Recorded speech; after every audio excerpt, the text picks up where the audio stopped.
Përshëndetje. Duam të flasim ose të japim një informacion në lidhje për manin në Shqipëri. Mënyra se si operon, mënyra se si ka ardhur faktikisht, nuk ka qenë as pak një punë e lehtë për të sjellë këtë gjigant të Evropës në Shqipëri, por kompania Rafaelo 2002 ka bërë të mundur një gjë të tillë. Ne operojmë në treg, jemi me drejta të plota, që nga viti 2007, që afërsisht themi janë rreth 11 vjet që jemi aktiv në treg. Aktualisht mund të flasim për një klientel afërsisht 800 deri në 900 klient dhe sa i përket manit, jemi lider në Shqipëri, qoftë edhe në rajon, në Ballkan, dhe kemi pjesën më të madhe të market share-it në këto zona.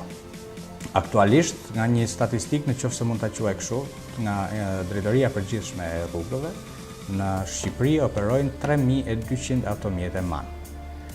Pastaj vinë me radhë me një diferencë shumë të madhe Mercedesi, Volvo, Scania, Iveco e tjera. Çka do të thotë që mani në Shqipëri është goxha i njohur dhe zë vendin e parë sa i përket automjeteve të rënda. Gjithashtu, mani prodhon edhe autobus të tipeve të ndryshme, duke filluar nga autobuset e vegjël, të linjës, të qytetit urban, interurban dhe coach, si që e quajmë ndryshe ne. Në rastin konkret, siç u thash edhe më përpara, ne operojmë me drejta të plota këtu në Shqipëri. Kompania mam që ndodhet në Gjermani na ka besuar që ne ta tregtojmë këtë brand në Shqipëri.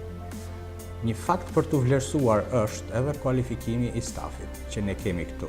Po bëjmë, siç e thash edhe më sipër, 10-11 vjet që jemi në treg dhe absolutisht mani për ta nxjerrë brandin e tij sa më mirë në treg, në gjithë tregun evropian, ka krijuar edhe një akademi e cila me shumë të drejtë mund ta quajmë një universitet në vetvete. Gjë e cila shërben për kualifikimin e stafit qoftë në çdo shtet që ajo operon. Ne aktualisht për çdo departament kualifikojmë si thosh drejtuesit e tyre dhe aq më shumë edhe stafin poshtë mekanikët që i kemi, domethënë që bëjnë mbi 2 deri në 3 trajnime në vit. Çfarë mund t'ju them tjetër për Mani? Mani ka një historik shumë vjeçar, ka zanafillin e saj ka nga këto 250 vjet përpara, por një fakt i shumë i rëndësishëm për të theksuar është motori i parë diesel, që është shpikur nga Rudolf Diesel. Dhe ai motor ka qenë man, çka do të thotë, është shpikur në vitin 1893, është krijuar motori i parë me naftë nga Rudolf Diesel. Sa i përket pastaj brandit, domethënë që është një kualitet jashtëzakonisht, domethënë i fortë në të gjithë detajet e saj. Si operojmë ne këtu në Shqipëri? Siç e thash, ne kemi mbi 800-900 klientë, të cilët domethënë aktualisht kanë gjetur vetveten qoftë në servisimin e automjeteve, te pjesa e këmbimit, në kontakt me drejtorin e shitjeve, me departamentin e marketingut, me inxhinierin e servisit. Ne në çdo moment kur vjen klienti këtu është jashtëzakonisht i shërbyer në mënyrën më korrekte.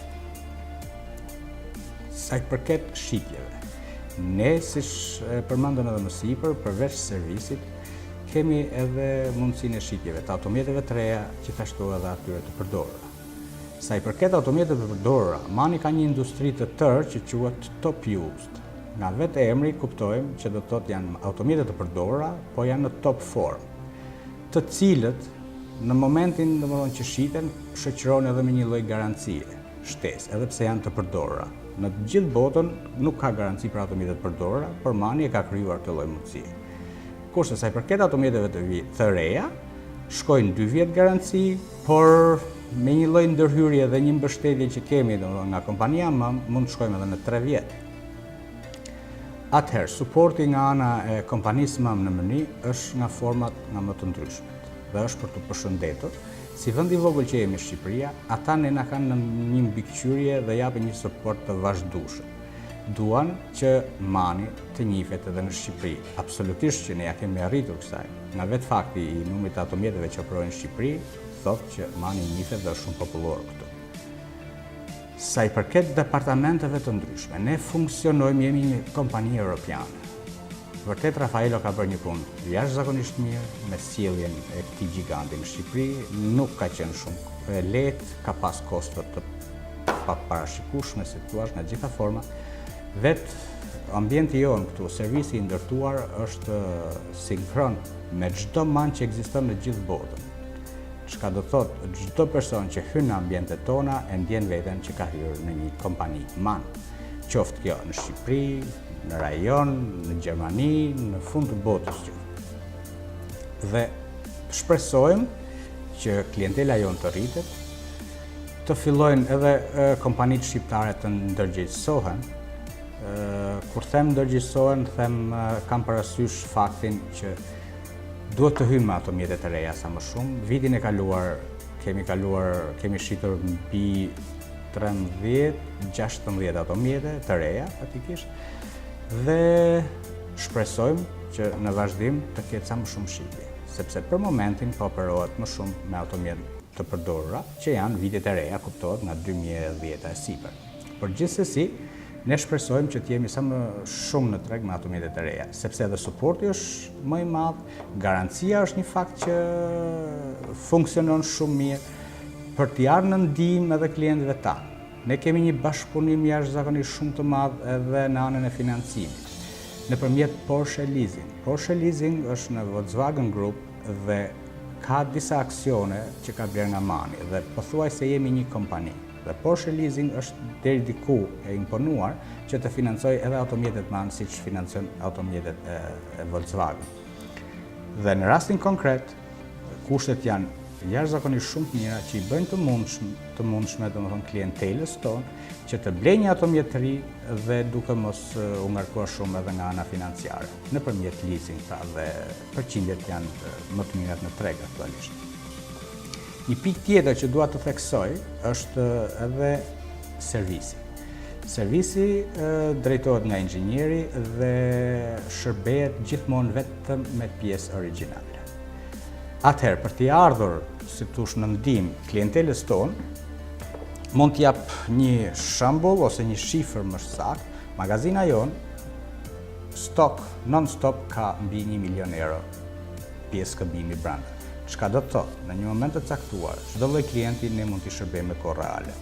Janë raste shumë të rralla ato që kërkohet një pjesë që ne nuk mund ta kemi në magazin, por përsëri ne porosisim online dhe vjen ekspres maksimumi për 3 ditë e kemi pjesën në magazin. Çka do të thotë, shërbimi është në kohë reale.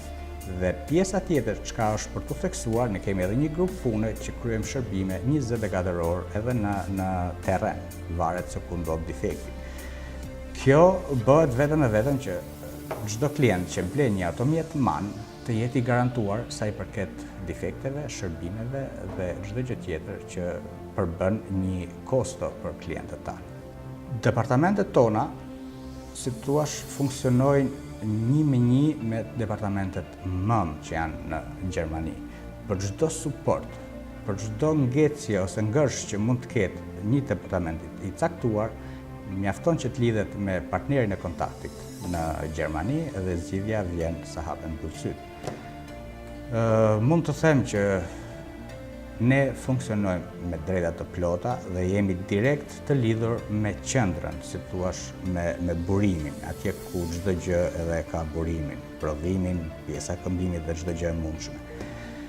Çka do të thotë që nuk jemi të varur nga vende të treta, siç operojnë shumica e koncesionarëve në Shqipëri dhe përrjedhoj edhe çmimet janë më të mira se vijnë direkt nga kompania MAN, por edhe shërbimi është në kohën reale dhe shumë i shpejtë. Zoti Ferdinand, kemi dëgjuar që kompania MAN prodhon dhe autobus. Po, patjetër. Mund të na thoni diçka më shumë? Atëherë, dua të them dy gjëra faktikisht. Kompania MAN, përveç se prodhon autobuzët MAN, që i ka me logot vetë MAN, ka bler edhe kompaninë Neoplan të autobuzëve që prodhojnë. Dhe ka mbi 25 vjet që e ka pronë të saj. Nuk ka ndryshuar logon që ta bëjnë Neoplanin MAN, e ka lënë Neoplanin Neoplan, sepse ka edhe Neoplani një histori, por thjesht e ka bler dhe e ka pjesë të saj. Atëherë, sa i përket autobuzëve, një rol të rëndësishëm luan autobuzi i linjave urbane faktikisht, ku kemi arritur përveç motorit me naftë, kemi arritur motorin me gaz, që është shumë ekonomik për kompani të ndryshme. Aktualisht është prodhuar më saktë në 2018 edhe autobuzi elektrik, i cili në kryeqytetet kryesore të Europës është në provë, ka dalë në rrugë dhe është në provë. Gjë e cila është theksuar edhe nga shteti shqiptar, po flasim këtu, kam parasysh edhe intervistën e kryetarit bashkisë të Tiranës, që i ka dhënë shumë prioritet autobuzave elektrik, për arsye kostosh, ndotjesh e shumë faktor tjerë pozitiv. Ndërkohë ne jemi duke studiuar të tregë që të bëjmë të mundur sjelljen e këtyre autobuzëve edhe në Shqipëri. Kanë një kosto relativisht të lartë, por gjithsesi me mbështetje të financimeve të ndryshme, që në anë të leasing, që të jenë prezent edhe këta autobuzë në Shqipëri. Dhe në rastin konkret, MAN-i, cilësia e autobuzëve MAN janë absolutisht shumë e njohur dhe ekzistojnë, domethënë disa autobuzë MAN të cilët janë edhe klientë tek ne që vinë e bëjnë shërbime. Për sa më bëhet e mundur tregtimi i autobuzëve nga kompania MAN këtu në Shqipëri? Për sa kohë? Atëherë, në rast se flasim për porosinë e një autobuzi të ri, ka një lloj procedure e cila zgjat në rast për autobuzët elektrik apo? Absolutisht, për autobuzët elektrik. Atëherë, flitet që në 2019 do jenë në treg, domethënë do jenë në shitje në të gjithë kompanitë e MAN-it, të cilët mund ta shesin në shtetin e tyre. Dhe ka një rregull, ose si thua një rrugë për të arritur deri në autobuzi. Bëhet porosia, ka një afat, afërsisht 2 muaj e gjysmë deri në 3 muaj, i cili prodhohet vetëm me porosi. Çka do të thotë, klienti porosit, ne e dërgojmë në fabrikë, prodhohet autobuzi, do në afërsisht 2 muaj e gjysmë 3 dhe klienti e ka në dorë. Në rastet më të mira mund të shkojë edhe 1 muaj e gjysmë, por gjithmonë në varësi të kohës ose të ngarkesës që ka fabrika për të prodhuar autobuzët në seri të cilët prodhohen. Kjo është. Ka edhe një alternativë tjetër në rast se fillimisht si prodhim ata do prodhojnë edhe stok, një stok të lehtë. Këtu po flasim për shuma mbi 160 deri në 80.000 euro dhe nuk është e lehtë që të prodhosh kaq shumë edhe të kesh stok. Kështu që çdo gjë është në bazë të porosive. Dhe kur është në bazë të porosive, ne kemi një afat deri në 3 muaj, shkon 5-6 në varësi të kërkesave që ekzistojnë. Kështu që me autobuzët elektrik kam përshtypjen që jemi jashtëzakonisht shumë mirë në treg dhe shpresoj që të fusim edhe në Shqipëri.